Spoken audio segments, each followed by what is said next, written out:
လိုင်းရှေ့အဆောင်တော့ခီမီစာကရေပူစမ်းမှရေစိမ်နေတာကိုတွေ့မြင်ရမှာဖြစ်ပြီးခီမီစာလည်းလိုင်းပေါ်ကအော်ဒါတွေကတပတ်တည်းနဲ့ညင်သွားတာပဲလို့ပြောနေခဲ့ပါတယ်အဲ့ဒီလိုနဲ့ရေပူစမ်းမှရေစိမ်ပြီးရေခဲမို့စားနေခဲ့ကအပြင်မှာလည်းကောင်မလေးတယောက်ကလာတာနောက်ကျသွားလို့တောင်းပန်နေပြီးကောင်လေးတွေကလည်းငါတို့မနေ့ဖြန်စီကိုကုကျွန်းကိုတွားရမှာလို့ပြောနေခဲ့ပြီးကောင်မလေးကလည်းသူမအမပါဆိုကတောင်းပန်နေခဲ့ပါတယ်အဲ့အချိန်ကောင်မလေးကအချိုရည်တောက်ဖို့လို့နေခဲ့ပြီးဘေးကအန်ဒီကြီးကဖြတ်သွားတာကြောင့်ကောင်မလေးရဲ့အချိုရည်ကလည်းကောင်လေးရဲ့ဝတ်ပေါ်ကိုဖိတ်သွားပြီး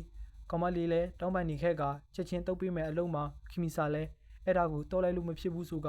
ပြောနေခဲ့ပြီးခီမီစာလည်းပြည်နေတဲ့အဝတ်ကိုတက်ရှင်းရေးပြန်လုပ်ပေးလိုက်ပါတယ်ခီမီစာလည်းသူမကဒီနားမှာအဝတ်လျှော်တဲ့ဆိုင်ဖွင့်ထားကြောင်းပြနေခဲ့ပြီးကောင်မလေးလည်းသူလည်းအဲ့ဒီလိုမျိုးအသိဉာဏ်တွေကြွယ်ဝအောင်လုပ်ချင်တယ်လို့ပြောနေခဲ့ပြီးနောက်ပြီးသူ့ကိုသူမိတ်ဆက်လိုက်ကကောင်မလေးရဲ့နာမည်ကဟဆူဟာယူလို့ခေါ်ကြောင်းပြနေခဲ့ကပြီးတော့ကျမကမြို့တော်ခမ်းမရဲ့ခရီးသွားဌာနမှာအလုပ်လုပ်နေတယ်လို့ပြနေခဲ့ကဟဆူဟာယူကလည်းအခုက TV အစီအစဉ်နဲ့ရုပ်ရှင်ရိုက်ဖို့အတွက်နေရာတွေကိုစီစဉ်ပေးတဲ့သူလို့ပြနေခဲ့တာပါနောက်နေ့မှာတော့ခီမီစာကအဝတ်တွေကိုလိုက်ပို့နေခဲ့ပြီးသူမရဲ့အနောက်ကိုဟဆူယူကနောက်ရန်ခံလိုက်နေခဲ့ပါတယ်ခီမီစာလည်းနိုင်လူတို့အဖွာနဲ့စကားပြောနေခဲ့ပြီးဟဆူယူကချောင်းကြည့်နေရင်ခီမီစာကသူမရဲ့ရှေ့ကိုရောက်လာတော့လှမ်းသွားပြီးခီမီစာလည်းဒီနေ့ပါကူညီပေးရမယ်လို့မိနေခဲ့ကဟဆူယူကလည်းနောက်ကလိုက်လာမီလို့တောင်းပန်နေပြီးဝယ်သူတွေနဲ့ဘယ်လိုဆက်ဆံရတာလဲဆိုကအပြင်မှာကြည့်ချင်လို့ဆိုပြီးပြောနေခဲ့ပါတယ်ဟဆူယူကလူနဲ့ပေါင်သေးဆက်ဆံရမှာညက်ဖြစ်တဲ့ကောင်မလေးဖြစ်နေခဲ့တာပါဒါကြောင့်မို့လို့မြို့တော်ခမ်းမမှာအလုပ်လျှောက်ထားပြီးနောက်ွယ်ကနေပဲအကုန်လုံးမယ်လို့စိတ်ကူးထားပေမဲ့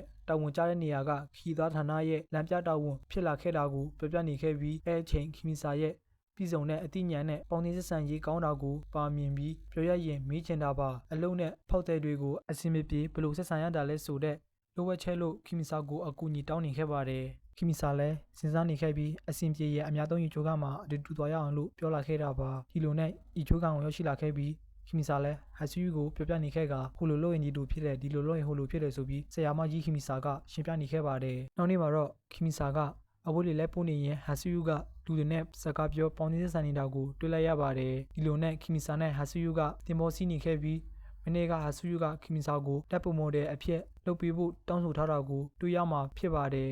အခုလက်ရှိမှာတော့ခီမီစာတို့ကဟဆူယူရဲ့မွေးရမြေဖြစ်တဲ့ဟဆူစီမာကျွန်းကိုလာနေခဲ့ကြတာပါကျွန်းကိုရောက်ရှိလာခဲ့ပြီးကင်မရာမန်နှစ်ယောက်ကလည်းခီမီစာတို့ကိုတပ်ပုံရိုက်ဖို့အစီအစဉ်စောင့်နေခဲ့ကြတာပါ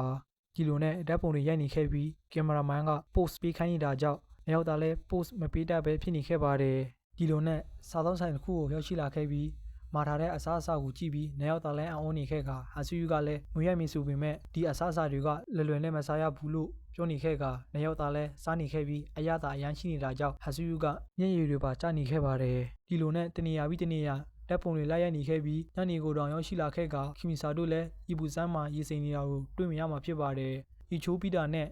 ခီမီစာလည်းကျုံရဲ့အလားတယောက်ကိုကြည့်ပြီးလွမ်းဆွနေခဲ့ပါတယ်တစ်ဖက်မှာလည်းဟဆူယူကခီမီစာကိုလိုက်ရှာနေခဲ့ရင်ခီမီစာကိုတွေ့လိုက်ရတော့တင်မောထွဲထွဲမဲ့အကြောင်းပြနေခဲ့ပြီးနှစ်ယောက်သားလည်းတင်မောရှိရစီကိုပြစ်လက်နေခဲ့ကြပါတယ်အဲ့လိုနဲ့တင်မောကလည်းဟဆူရှိမာကျွန်းကနေထွက်ခွာလာခဲ့ပြီးဟဆူယူကလည်းဟဆူရှိမာကိုရောက်ဘူးလားလို့ခီမီစာကိုမိနေခဲ့ပြီးတခါတရံတော်တော်လေးအတွေးလွန်တက်လို့ဆိုပြီးပြောနေခဲ့ပါတယ်ခီမီစာလည်းအဲ့ဒါကိုမသိဘူးလွန်ခဲ့တဲ့နေ့အထိကလွဲရင်အရင်ကမညံတွေကိုမမှတ်မိတော့ဘူးလို့ပြနေခဲ့ပါတယ်